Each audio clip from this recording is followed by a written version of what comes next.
My grandmother never once said the word budget. She did not need to. She had rules, 12 of them, quiet little habits she carried out of the hardest decade this country ever lived through, and she followed every single one of them until the day she passed. I used to think they were just old-fashioned quirks, the kind of thing you smile at and forget.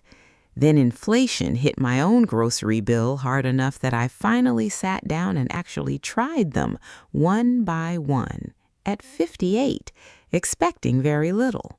What I found instead were 12 rules that quietly did more for my finances in 6 months than any app or spreadsheet ever managed. Stay with me until number 1, because it is the rule underneath every other rule on this list, the one she never explained out loud. She just lived it. Let us start counting down. Number 12. Never let a container leave your house. Glass jars, coffee tins, butter dishes, every single one of them got washed, dried, and reused for something else. Flour storage, nails and screws, homemade jam, leftover soup. My grandmother's generation did not see packaging as trash. They saw it as a free container that happened to come with something inside it. I started saving my own glass jars this year instead of tossing them into recycling, and I have not bought a single plastic storage container in over 8 months. Number 11, mend it before you replace it. A missing button, a small tear, a loose hem, these were never reasons to throw something away. They were simply an evening's work with a needle and thread. I taught myself basic hand sewing from a 15-minute video, bought a $3 sewing kit, and I have saved close to $200 this year alone just repairing things I would have replaced without a second thought. Number 10, cash only. Envelopes for everything. My grandmother divided her household money into labeled envelopes the day it came in. Groceries, utilities, church, a little for emergencies, and when an envelope was empty, that category was simply closed until next time. There was no card to reach for out of habit. I started doing a simplified version of this for my own grocery budget. Cash in an envelope every week, and when it's gone, the shopping trip is over. It has kept me under budget every single week since I started. Number 9, never waste water twice. Dishwater went out to the garden. Bath water, once it cooled, scrubbed the front steps. Rinse water from washing vegetables watered the houseplants. Nothing that touched a sink left the house without doing one more job first. I started keeping a small bucket under my kitchen faucet to catch the water while it warms up, and that bucket alone waters my entire garden through the summer for free. Let me pause here for a second. If these old-fashioned rules are actually landing with you, take a moment to hit subscribe so you don't miss the next one. And while you're here, tell me in the comments which one your own grandmother swore by, because I know a lot of you won't make it all the way to the end, and I would genuinely love to hear from you either way. Number 8, one good coat, not 5 cheap ones. My grandmother owned a single winter coat at a time, well-made, properly fitted, and she wore it for a decade or more, mended and relined as needed. Today, we buy a new coat nearly every season because the last one wore thin after a single winter. I invested in one quality wool coat 2 years ago instead of 3 cheap ones, and it still looks better than the day I bought it. Number 7, home remedies before the pharmacy. For a common cold or a sore throat, her first move was never the medicine cabinet.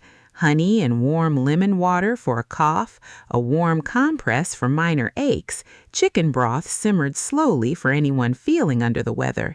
These were not replacements for real medical care when it was actually needed, but they meant a simple cold did not automatically become a trip to buy 3 different over-the-counter remedies. Number 6, barter before you buy. Neighbors traded eggs for garden vegetables, mended clothes for baked bread, an afternoon of childcare for a jar of preserves. Money rarely changed hands for small everyday needs.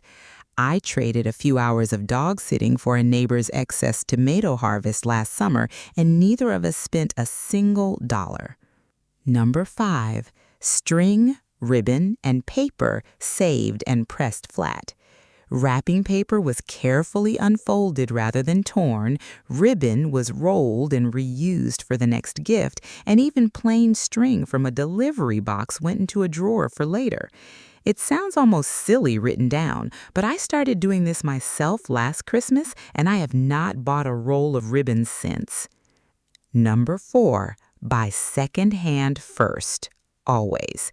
Before a single new purchase, she checked what was already available used at a rummage sale, from a neighbor moving away, at the church clothing exchange. New was always the very last option, not the first one.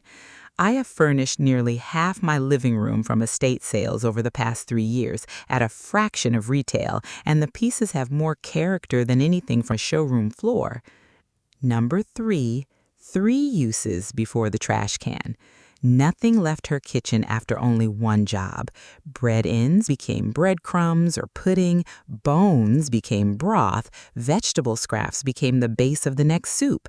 The rule was simple: ask what else this could still do before deciding it was finished. Number 2, pay yourself first, no matter how little.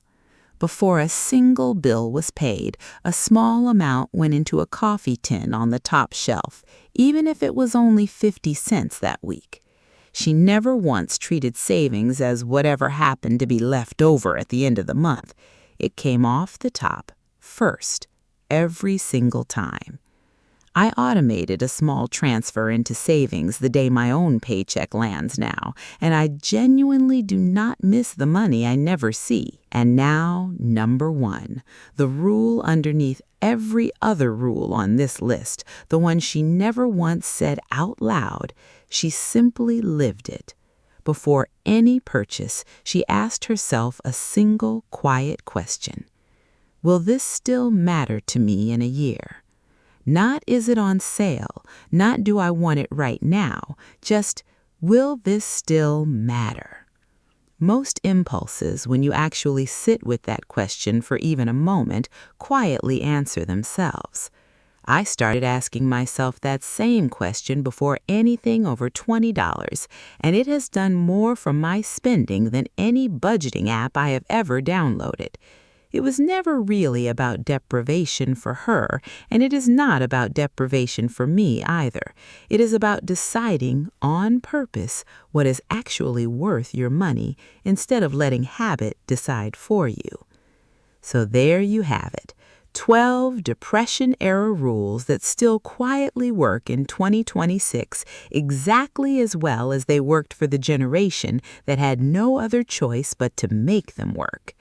Which one of these are you going to try first? And tell me in the comments, what is the one rule your own grandmother or mother lived by that I did not think to include here? Because every family kept their own version of these, and I learned as much from you as you learned from me.